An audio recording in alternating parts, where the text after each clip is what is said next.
every time it happens, you do wonder why. You do wonder why me. The fear of retaliation is a very real deterrent, right? Striking to note the perception gap between people experiencing sexual harassment in the workplace and not knowing that that's what they've experienced.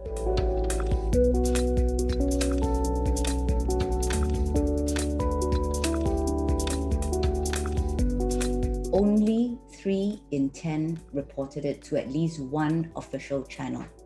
1 in 5 reported, though, that there were no consequences for the harasser, despite what they thought that there was evidence of harassment.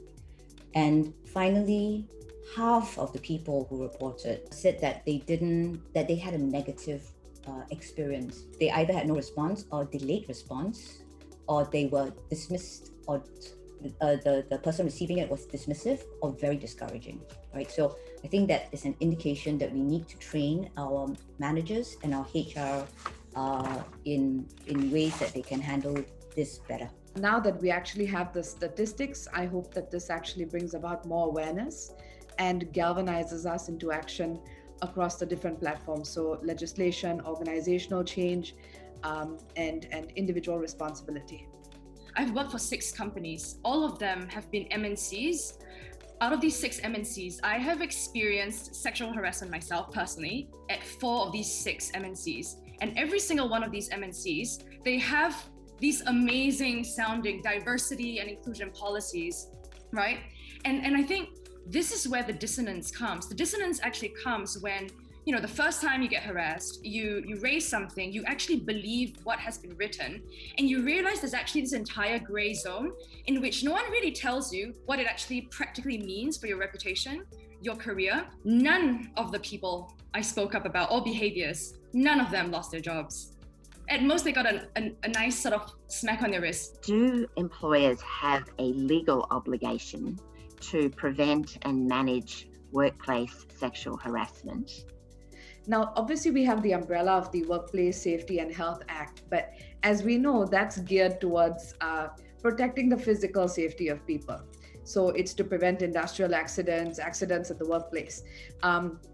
Now, it's important to realize that the psychological safety of staff is actually more important in terms of sexual harassment at the workplace. So there is a need for more targeted legislation that holds organizations accountable.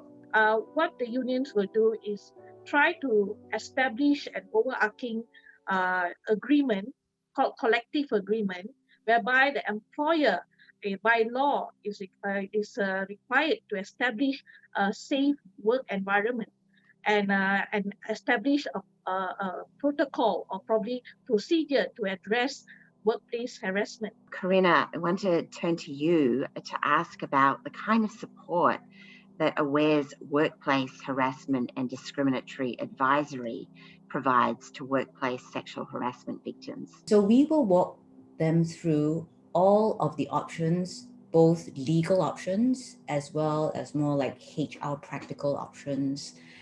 Many times we have come across situations where they've come to us, the survivors, and they are more upset with the company who they feel has been unsympathetic, has re-traumatized them because they were unsympathetic or blamed them, right? And so it is really, really important, right, that HR and managers, and I would say that's probably the first and most immediate thing to do, train all the first responders to be really empathetic.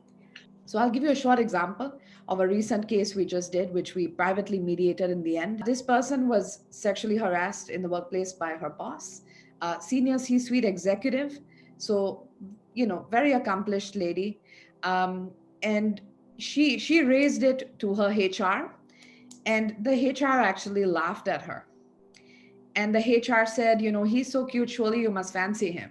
We managed to get her a 34-month salary settlement. But I stress here that compensation is not key, because even after all of that, my client came to me and she said, okay, so now what? How do I deal with the mental anguish that, still plagues me? So I want to stress here that prevention is key. it's not just about compensation for the victims. They would want to undo all that's happened to them. Some sort of Well, she was- apology, acknowledgement. Was there any satisfaction at all? There was. We had to ask for it because I think that was the main thing the client wanted, which Yeah. was to feel heard, right? To feel as if the hurt she suffered was being acknowledged, because it hadn't been until that point. Speaking up is exhausting.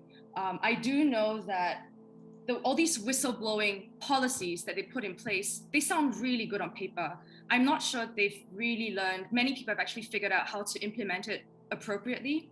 The burden of proof is still on me. There's some fear, some people fear, and I think the SMEs fear, if I train my employees, they will create problems for me, because now everyone will say, oh, workplace harassment. But actually it's the opposite. When you actually set the standards, then people, yes, some people will be exposed who have actually been guilty of bad behavior. But mostly people will now understand these are the company standards and we have to abide by this. Unions will actually add pressure for pushing for certain things to happen. But currently, only 1/3 of our companies, Singapore companies, are unionized. So we are putting more effort to get more companies to have unions so that the workers can be better protected. This is a marathon, it's not a sprint. We're all in it for the long haul, and I think it all boils down to your energy, right? So how are you going to sustain each other? If you hold a position of power in your organization, please push them to put in place the policies, the training, because that's an essential starting point. That sets out the house rules of the company and what they will and will not tolerate. And I think that sort of cultural shift is critical if we're going to try and protect people in the workplace. Thanks.